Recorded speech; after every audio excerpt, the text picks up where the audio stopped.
Hello mga kabarkads, another day, another vlog na naman tayo ngayon mga kabarkads. Ngayon mga kabarkads, ating titingnan itong project dito sa Prambangkal going to Matina Aplaya. Matagal-tagal na din itong project mga kabarkads, matagal na din tayo nag-update dito, na photo lang.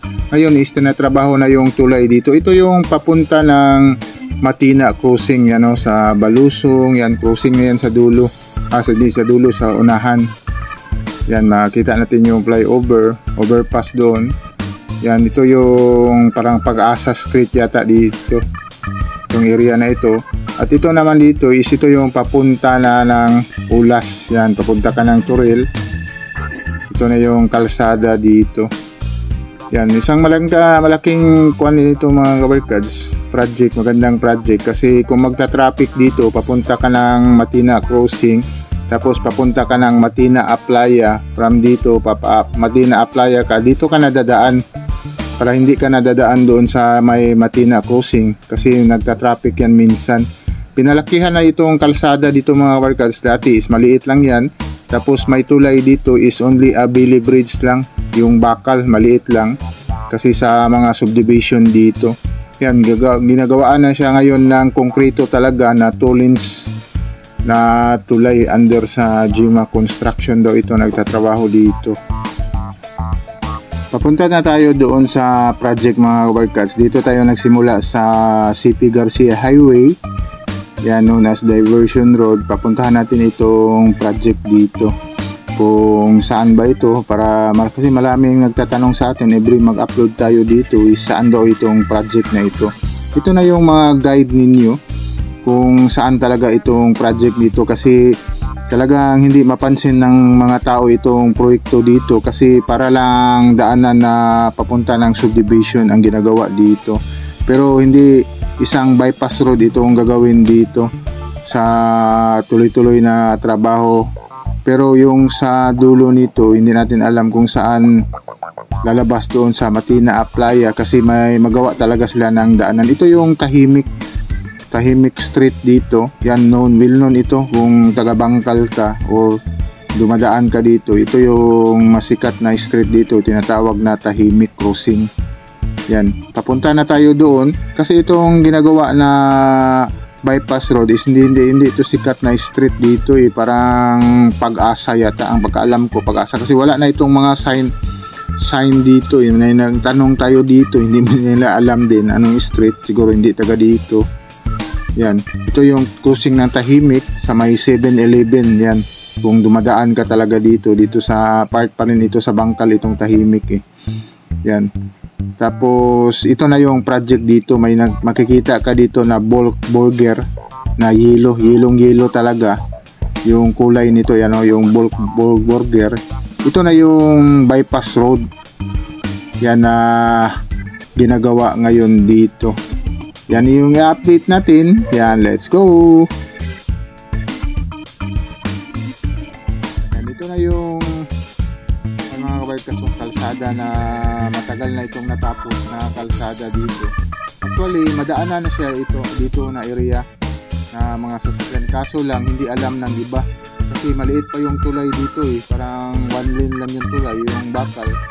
Itong ginagawang kalsada dito is 2 lanes. Ito yung subdivision ng Lopez subdivision.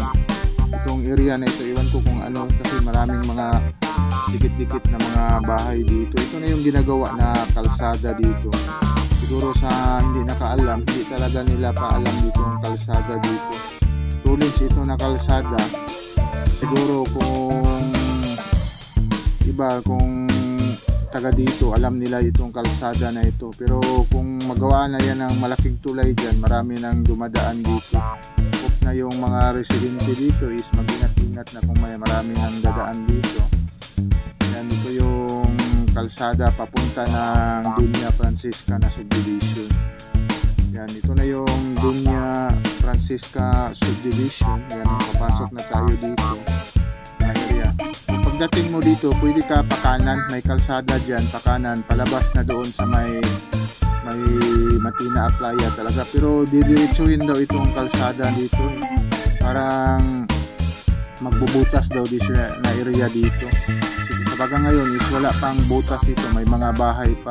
Ano, makikita natin may kalsada na maliit papunta doon sa Matina Aplaya, kasi Matina Aplaya na yan dyan eh, na area yan. Dito na yun mga road clubs, dito sa may Bangkal.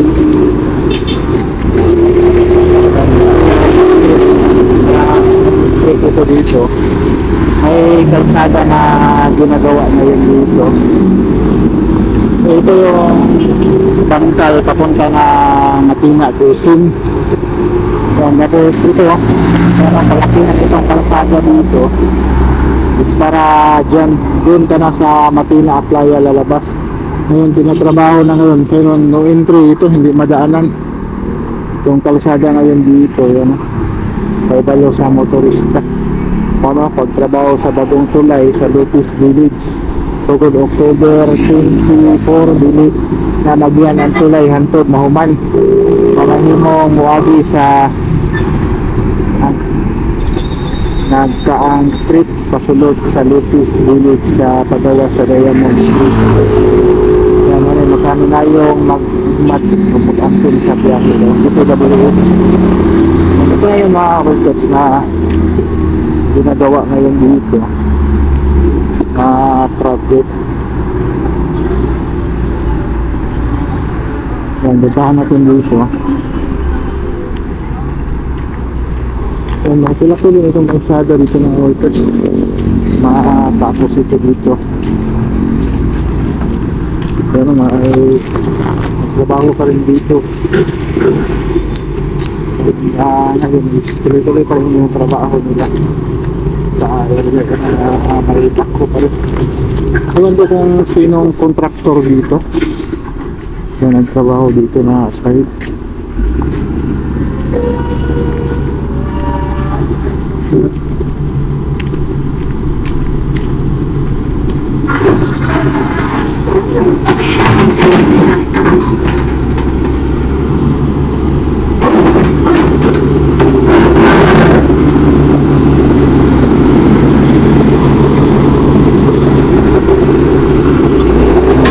Exercise yung gana bakit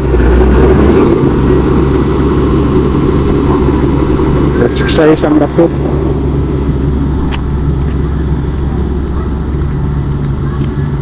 Kasi may malaking tulay na gagawin, kasi yung dating tulay dito, isang tulay dito is yung Billy Bridge, yung baka lang ay gawaan talaga ng tulay na malaki dito, konkreto.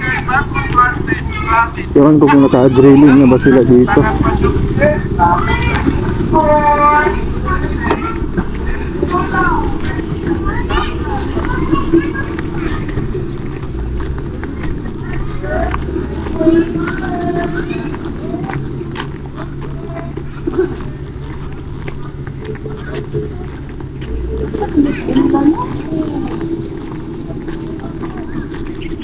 Yan, ito na pala yung foundation nila dito mga kabarka to.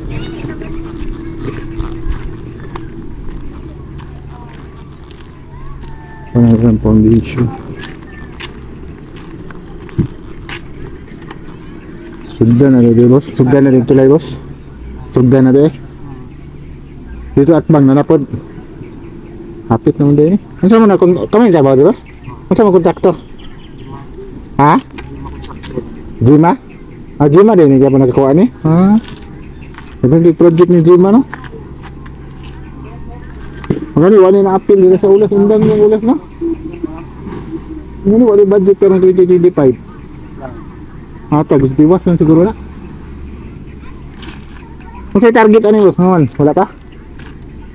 Mana ito, sabi ko na. Pero ang tulay, wala pa yung quantity, rasa? June. June mo, mana na.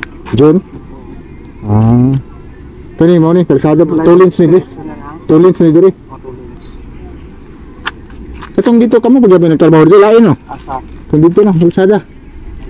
Lain no? Ang lahir dito na contractor. Ano dito, Jima ni, padong dito. Yung Jima pala na nagagawa dito mga workers. Ano, may foundation na sila dito. Yan, ito is Billy Bridge lang ito eh.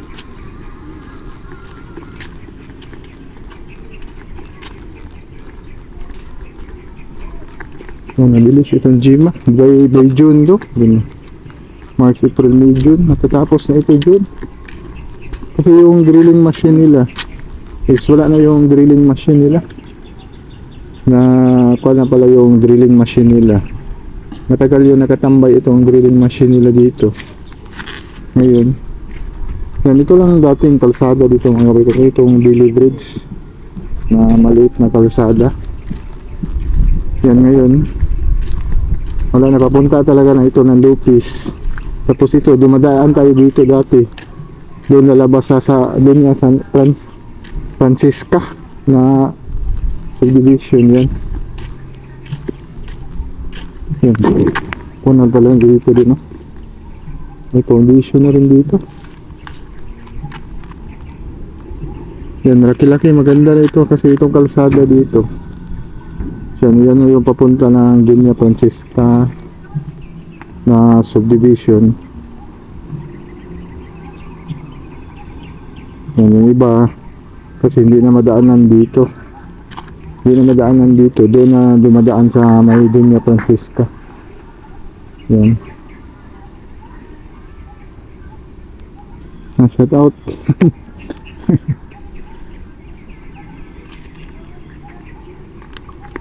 Yan, napakalaking project dito. Yan. Under sa Jima Construction pa rin ito. Yan. Isang magandang kwan din ito mga workers. Itong project dito, isang magandang kwan din ito para dito sa bypass road kasi matraffic kasi dyan sa papunta ng Matina Crossing. Minsan nagta-traffic, pwede ka na mag-bypass dito papunta doon sa may Matina Aplaya. Yan. Pero minsan is nawala na yung traffic dyan kasi doon sa Davao Coastal Road.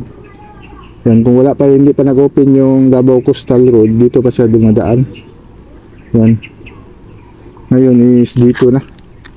Kung matapos ito kasi Collins yan dyan eh. Naman ko kung doon sa Matina Aplaya, kung saan sila banda magbukas doon, pero pwede na siya madaanan doon sa may Dunya Francisca. Dadaan lalapas sa